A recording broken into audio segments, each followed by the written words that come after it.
इस हिंदू राष्ट्र की प्रेरणा स्रोत सच्चिदानंद परब्रह्म गुरुदेव डॉक्टर आठवले जी तथा उपस्थित सभी संतों को मैं प्रणाम करता हूँ। सम्माननीय व्यासपीठ तथा उपस्थित मेरे भाइयों और बहनों, आज का विषय हिंदुत्ववादी संगठना और अधिवक्ता दोनों की दृष्टि से बहुत महत्व का है, क्योंकि संगठनाओं को अपने क्षेत्र में जाकर अपने क्षेत्र के अधिवक्ताओं को संगठित करके एकत्रित कार्य करने की आवश्यकता है। तो दूसरी ओर जहां अधिवक्ता कार्य कर रहे हैं तो उन्होंने अपने क्षेत्र के स्थानिक संगठनों के साथ समन्वय करके एकत्रित रूप से संगठित रूप से कार्य करने की आवश्यकता है। ऐसा समय अभी आया है। और फिर अधिवक्ताओं का हिंदू राष्ट्र के निर्माण में क्या योगदान है, कितना महत्व का है, वो सबसे पहले हमें समझने की आवश्यकता है। अगर हम भारत की स्वतंत्रता का इतिहास देखते हैं तो चाहे लोकमान्य तिलक हो या फिर वल्लभ भाई पटेल हो या चित्तरंजन दास हो या लाला लाजपत राय हो, सभी महानुभाव जब इंग्लैंड जाकर बैरिस्टर बनकर भारत में आए तो उन्होंने कानून, संविधान, इसके ज्ञान के आधार पर जब स्वतंत्रता की हमारे आंदोलन को दिशा दिया तो हमारा आंदोलन एक नए आयाम में पहुंचकर स्वतंत्रता हमें दिखने लगी थी। परंतु उनका योगदान दो स्तर का था। एक तो वो कानून सीख के आए थे, उन्होंने वहां पे अपने ब्रिटिश सिटीजन्स को क्या क्या मौलिक अधिकार दे रही है वो देख के आए थे। और भारत में आने के बाद ब्रिटिश भारतीय नागरिकों को क्या क्या अधिकार दे रहे थे वो जब उनके समझ में आया तो हम गुलाम हैं इसका जब एहसास हुआ तो उनकी जब अंदर की आग भड़क उठी तो उन्होंने अपने मन की आग से जनता में असंतोष निर्माण किया। और इसलिए लोकमान्य तिलक को भारतीय असंतोष के जनक कहा गया है। उस गुलामी के भाव को जब उन्होंने भारतीय नागरिकों में जागरूक किया तो उस असंतोष के कारण जब आंदोलन नए आयाम में पहुंचा तो यह अधिवक्ता का सबसे बड़ा योगदान था। और दूसरा योगदान था कि अब भारत की समर्थता से भूमिका रखने के लिए वे न्यायालयीन प्रक्रिया में सहभागी हुए। तो अधिवक्ता को अभी दो स्तर का अपना योगदान देना है और संगठनों और कार्यकर्ताओं को भी अपना उनके साथ संगठित रूप से हिंदू राष्ट्र की स्थापना के लिए अपना योगदान देना है। अब हिंदू राष्ट्र का जो आंदोलन है वो अलग अलग स्तर पे लड़ा जा रहा है। एक जमीनी स्तर का है, आंदोलनात्मक है। तो हम जैसे सामान्य कार्यकर्ता आंदोलन में सहभागी तो हो सकते हैं, परंतु हिंदू विरोधी शक्तियों ने इस आंदोलन को एक वैचारिक स्तर पर लेके गए हैं। बुद्धि के बल पर कानून का अध्ययन करना, संविधान का अध्ययन करना और उसके माध्यम से ये जो वैचारिक युद्ध हमारा छेड़ा है तो उसका प्रतिवाद करने की क्षमता अधिवक्ता बंधुओं में इतनी है। तो अभी आप सभी अधिवक्ता एक वैचारिक योद्धा होने के लिए तैयार हो जाइए, ऐसे मैं आपको विनती करूंगा। अब दूसरा जो सूत्र हमें देखना है, एक हिंदू अधिवक्ता क्या होता है और एक साधक अधिवक्ता क्या होता है। क्योंकि सामान्य अधिवक्ताओं को संविधान का ज्ञान होता है, परंतु हिंदू अधिवक्ता वो अधिवक्ता है जो चाहे कानून हो, संविधान हो, उसका अध्ययन करने के बाद हिंदू हितों में कौन से प्रावधान बाधा निर्माण हो रहे, या हिंदू राष्ट्र के निर्माण में कौन से अनुच्छेद, कौन से कानून बाधा निर्माण कर रहे हैं, इसका अध्ययन करता है वो हिंदू अधिवक्ता होता है। तो फिर साधक अधिवक्ता कौन है? तो साधक अधिवक्ता वो हिंदू अधिवक्ता है, वो ये सोचता है कि वर्तमान ये जो न्याय व्यवस्था है वो कितनी गलत है।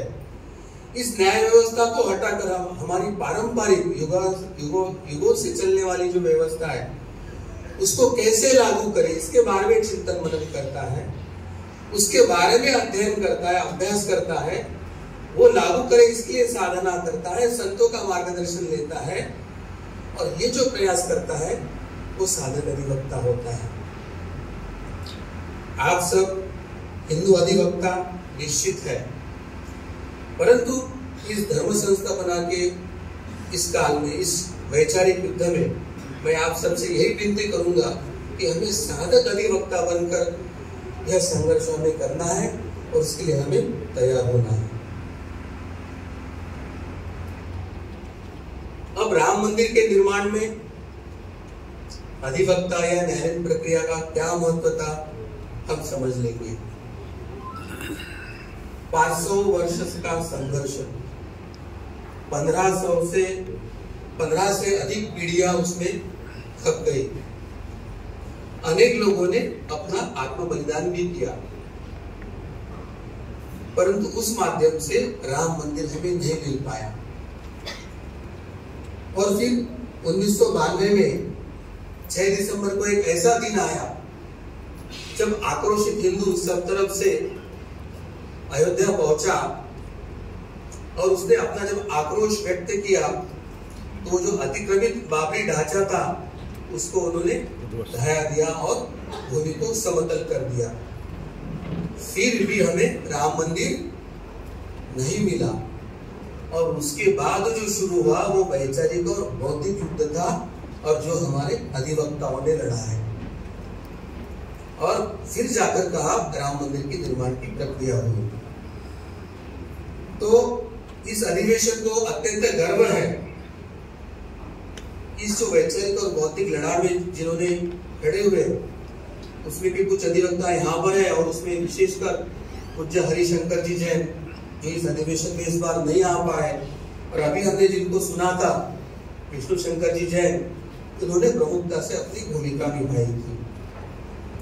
परंतु इनका उदाहरण देने का एक मुख्य कारण यह है कि अब राम मंदिर मिल गया, अब हमारा काम हो गया, ऐसा कहकर ये रुके नहीं। इन्होंने काशी, मथुरा, फिर भोजशाला, एक नया जो इस्लामिक आक्रमण से ग्रसित हमारा जो मंदिरों का संघर्ष था वो अगले आयाम पर लेके गए हैं। तो जब काशी का आक्रमण, ये जो ज्ञानवापी पर जो आक्रमण हुआ है मस्जिद का, उसके संदर्भ में जब न्यायालयीन प्रक्रिया, तो विष्णु शंकर जैन ने इतने कम समय में इस आयाम में वो लेकर गए हैं कि शायद हम शीघ्रता से ही अभी काशी विश्वनाथ की मुक्ति का हमें समाचार मिल सकता है, ऐसे भी स्थिति है। परंतु आगे की बात यह है कि इस जैन परिवार की केवल ये वैचारिक युद्ध की बात नहीं रही है, अभी वे धरातल के युद्ध में आ गए, क्योंकि उनको जान से मारने की भी धमकियां आ रही है, और सर्वपंथ समभाव या ये जो हमारे स्वार्थी हिंदू है इनका विरोध भी उनको सहना पड़ रहा है। तो ये अत्यंत एक दुर्दैवी बात है कि जो उनके साथ हो रही है। अपने वकालत के पेशे को व्यक्तिगत जीवन के लिए अनदेखा करके बारंबार काशी जाना, काशी से दिल्ली आना, और ये करते समय धन और समय का कोई ध्यान न रखना, तो इनका ये जो युद्ध है, वो हम सब अधिवक्ता के लिए एक अत्यंत आदर्श उन्होंने हमारे लिए निर्माण किया है। क्योंकि पूरे भारत के लिए एक विष्णु शंकर जैन काफी नहीं है, हमें हर प्रांत में, हर जिले में, हर गांव में एक विष्णु शंकर जैन चाहिए। और वो इसलिए चाहिए कि हमारे हर शहर में, हर गांव में एक काशी, मथुरा अभी भी हमारी प्रतीक्षा कर रहा है।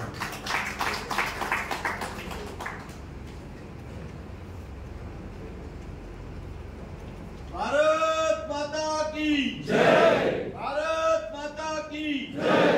नमो पार्वती हर हर महादेव, पार्वती हर हर महादेव। आज अगर यहाँ पे उपस्थित अधिवक्ता ये प्रण कर ले कि मैं मेरे क्षेत्र का इस्लामी अतिक्रमित हुआ एक मंदिर को मैं छुड़ाऊंगा, और इस तरह से सभी भारत के हिंदू अधिवक्ता ये प्रण कर ले, तो मुझे लगता है कि मंदिर मुक्ति और मंदिर मुक्ति के साथ हिंदू राष्ट्र की स्थापना की प्रक्रिया अत्यंत गतिमान होगी। क्योंकि जब हम मंदिरों को मुक्त करेंगे तो वहां के देवताओं के हमें आशीर्वाद भी मिलेंगे, और इन देवताओं के आशीर्वाद से हमारा आगे का मार्ग सरल होगा। अब अगला जो महत्व का सूत्र है कि हमें एक हिंदू इकोसिस्टम स्थापन करने की आवश्यकता है। अब वो क्यों है? क्योंकि हमारे जो विरोधक है वामपंथी, उन्होंने अपनी एक ऐसी इकोसिस्टम बना के रखी है, तो हिंदुओं को तो न्याय नहीं मिलता, वो वंचित हो जाता है, परंतु उनको अपने अनुकूल निर्णय लेने की व्यवस्था उन्होंने निर्माण कर लिया है। और मैं कुछ उदाहरण आपके सामने रखना चाहूंगा, और बहुत नया उदाहरण है। 16 जून मतलब 12 दिन पहले की घटना है। मुंबई उच्च न्यायालय का एक निर्णय है, उसके संदर्भ में है कि महाराष्ट्र के कोल्हापुर जिले में विशालगढ़ नामक का एक किला है जो छत्रपति शिवाजी महाराज के पदस्पर्श से पावन हुआ है। अब वो पुरातत्व विभाग के अंडर है। वहां पर अतिक्रमण होकर, इस्लामी अतिक्रमण होकर एक दरगाह बन जाता है।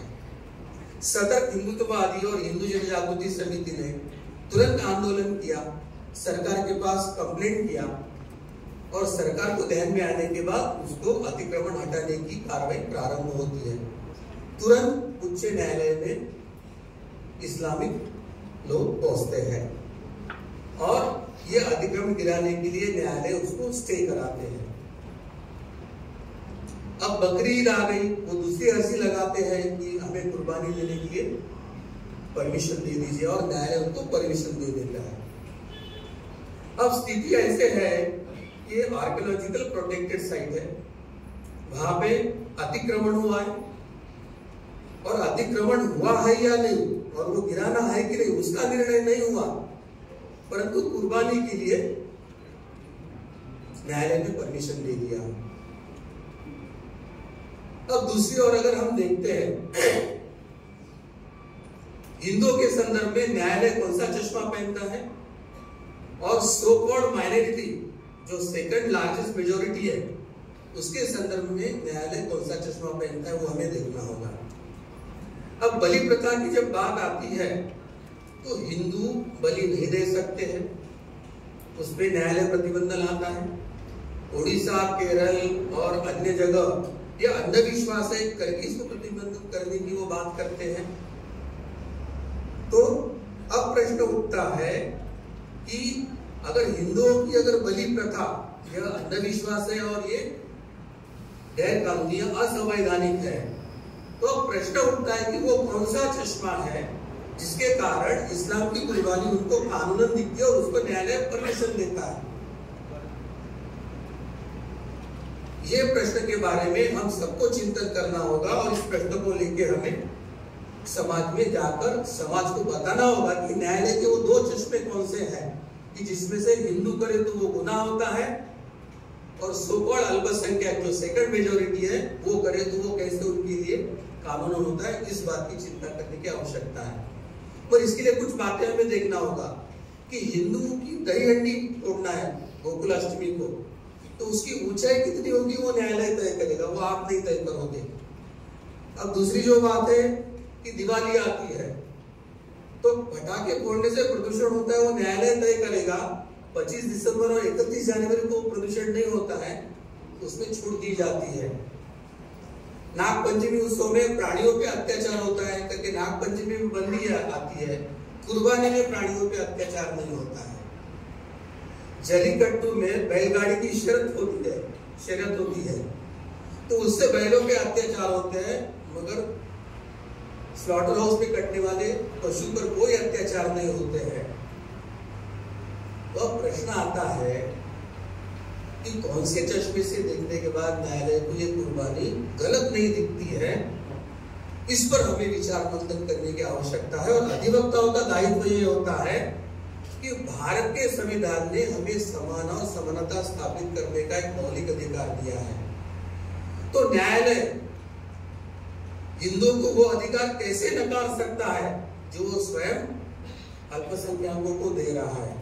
वहां पे विषमता कैसे स्थापित हो सकती है, कौन से आधार पर स्थापित हो सकती है? इस प्रश्न पर हमें विचार मंथन करना होगा और आगे हमें ऐसी व्यवस्था निर्माण करने की आवश्यकता है कि वकील हो या न्यायाधीश हो, हर कानून का नागरिक के दृष्टि से समता, एक संगता की दृष्टि से कैसे विश्लेषण करे, ऐसी व्यवस्था भी हमें स्थापित करने की आवश्यकता है।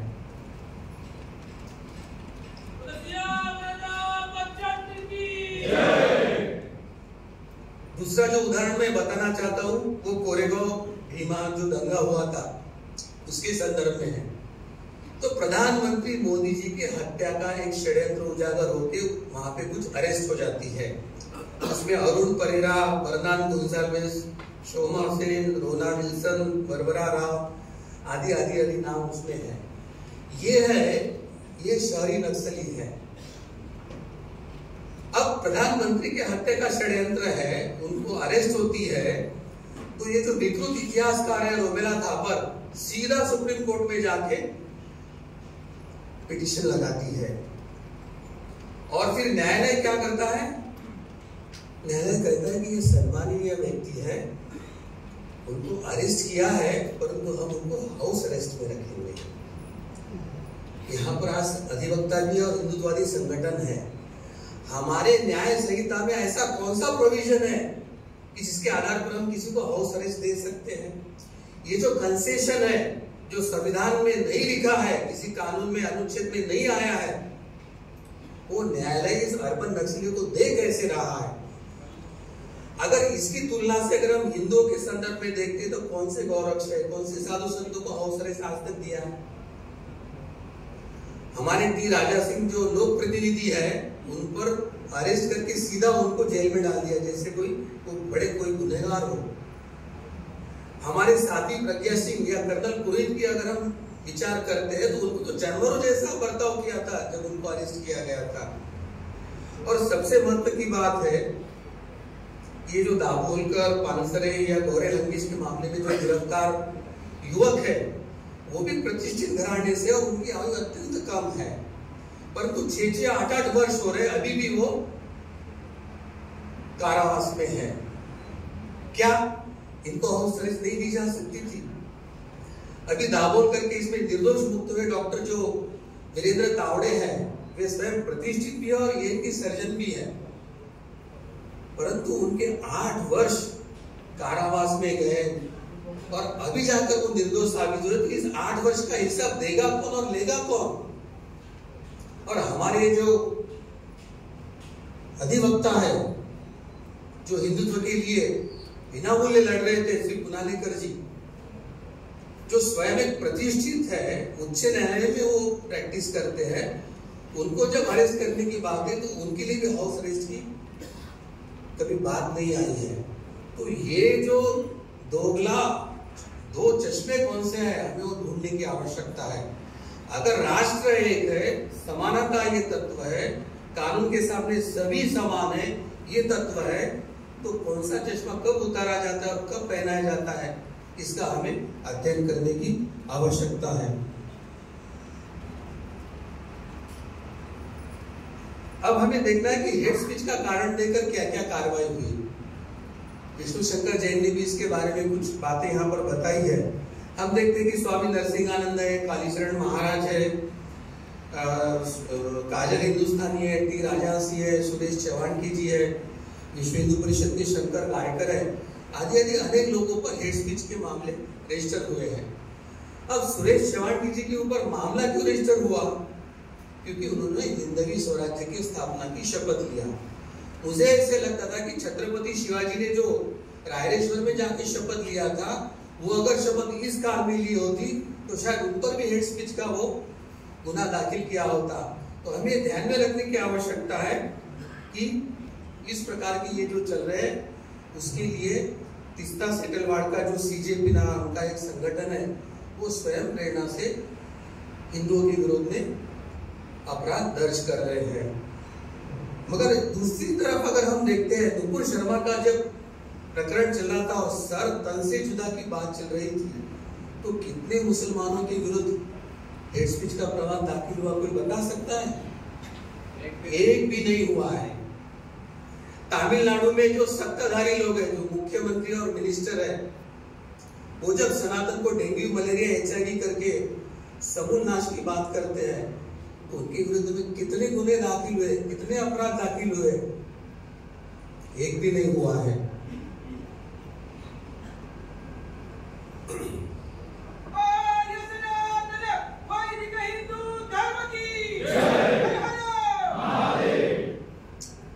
प्रश्न तो ये है कि हम सब इतने अधिवक्ता होते हुए भी एक भी अपराध दर्ज करने में हम कहाँ कम पड़े, इसकी भी चिंतन और मनन की हमें आवश्यकता है। परंतु एक अलग उदाहरण मैं आपके सामने रखना चाहता हूँ। महाराष्ट्र प्रांत सोलापुर शहर हिंदू जनजागृति समिति की सभा और लव जिहाद का विषय उसमें चल रहा है। अब ये चल रहा है विषय मराठी में, जिसको मराठी आती नहीं ऐसा एक मुस्लिम, कहाँ का, अलीगढ़ मुस्लिम यूनिवर्सिटी का, उसने वो सुना और उसने सीधा सुप्रीम कोर्ट में उसके बारे में पिटीशन दाखिल किया। उसके लिए अधिवक्ता कौन खड़ा हुआ? कपिल सिब्बल। ये लिंक बताने का प्रयास इसलिए कर रहा हूं कि इकोसिस्टम क्या होती है। इकोसिस्टम क्या होती है? एक सामान्य शहर से सुप्रीम कोर्ट तक के उनकी इतनी लिंक खड़ी है कि वो हेट स्पीच के मामले में वहां पर चर्चा हो गई। मगर प्रश्न ये है कि हिंदू संगठनों के पीछे, हिंदू कार्यकर्ताओं के पीछे क्या हिंदू अधिवक्ता खड़ा नहीं हो सकता है? आप अगर हिंदू संगठन और हिंदू व्यक्ति के सामने खड़े होंगे तो मैं निश्चित कहता हूं कि निडरता से हिंदू कार्यकर्ता अपना हिंदू राष्ट्र के योगदान का कार्य मन से पूरा कर सकता है।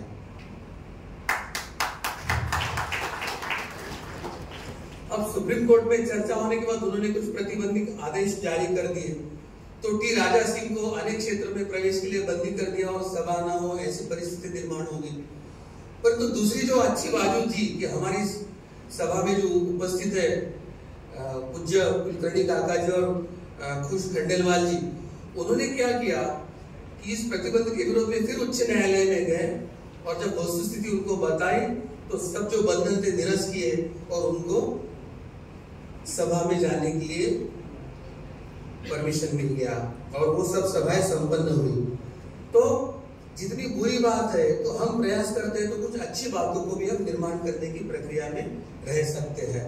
तो हम सब अधिवक्ताओं को अभी यह प्रण करना होगा कि उनकी इकोसिस्टम जैसे हिंदू विरोधी हित में कार्यान्वित है तो हम हिंदू होने के नाते, हम साधक हिंदू अधिवक्ता होने के नाते हमें हिंदू राष्ट्र और हिंदू व्यक्ति, हिंदू संगठन के पीछे इकोसिस्टम का ही एक अंग करके खड़े होने की आवश्यकता है, जो भविष्य में हमको इन सब समस्याओं से मुक्त कराएगा।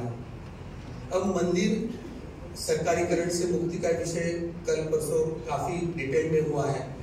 तो मंदिर मुक्ति के लिए हमें अपने अपने क्षेत्र में लड़ा देना ही देना है और हिंदुओं का धन और हिंदुओं की मंदिर की हमारी इकोसिस्टम है वो हिंदू हित में, हिंदू धर्म की रक्षा और हिंदू राष्ट्र की निर्मित के लिए उपयोगी हो, इस प्रकार की योजनाएं हमें करनी होगी। मंदिरों में जो तुलजापुर का मंदिर है उसमें दान पेटी का घोटाला हुआ है। कल हमने शाम को वो विषय देखा है। 16 लोगों के विरुद्ध FIR करने का आदेश दिया है, परंतु अनेक वर्ष कुछ कार्रवाई नहीं हुई। पूज्य कुलकर्णी काका और श्री काकड़े काका जी, इन्होंने हाईकोर्ट में याचिका दाखिल किया और यश मिला और उनको एफआईआर करने के लिए एक विशेष पुलिस अधिकारी की नियुक्ति भी किया है। ये अच्छी बात है, परंतु 50 दिन हुए अभी तक उसमें कोई कार्रवाई नहीं हुई है, तो यह भी हमें समझने की आवश्यकता है। और सबसे महत्व की बात आती है कि हिंदुत्वनिष्ठ कार्यकर्ताओं का प्रशिक्षण। हिंदुत्वनिष्ठ कार्यकर्ता सामान्य परिवार से आते हैं। सामान्य स्कूली शिक्षा में संविधान सिखाने का कोई प्रावधान नहीं है, कानूनी शिक्षा का कोई प्रावधान नहीं है हमारे यहाँ। और हिंदुत्व का हमने देखा है कि सब तरफ से हिंदुओं का ही दमन किया जा रहा है। तो इसमें लैंड जिहाद हो, आरटीआई का ट्रेनिंग हो, अलग अलग सब विषयों के लिए हमें हिंदुत्ववादी कार्यकर्ताओं को ट्रेनिंग देने के लिए आवश्यक है। समिति भी इसके लिए कार्यशालाओं का आयोजन करेगी। जो चाहते हैं वो इससे जुड़ सकते हैं। और इसी के साथ अंतिमतः मैं सब अधिवक्ताओं को यही प्रार्थना करना चाहता हूँ कि इस धर्म युद्ध में हमें साधक अधिवक्ता होकर कार्यान्वित होना है। हमें हिंदू राष्ट्र का स्थापना का कार्य करते समय जितना हम अधिक से अधिक न्यायालयीन प्रक्रिया में सहभाग दे सकते हैं, उससे अधिक हम हिंदुत्ववादियों का मनोबल बढ़ाने के लिए उनके साथ खड़े रहकर इस कार्य को गति दे सकते हैं। मैं ईश्वर के चरणों में यही प्रार्थना करूंगा कि आप के माध्यम से ईश्वर को जो अपेक्षित है वो कार्य ईश्वर पूर्ण करवा ले और आपकी साधना करवा ले। इसी विषय के साथ मैं अपनी वाणी को विराम देता हूँ। सभी को नमस्कार। वैश्विक हिंदू राष्ट्र महोत्सव अधिवक्ता सम्मेलन सद्गुरु श्री चारुदत्त पिंगळे जी, स्वामीनाथ, गोवा। लोकाधिकार न्यूज, गोवा।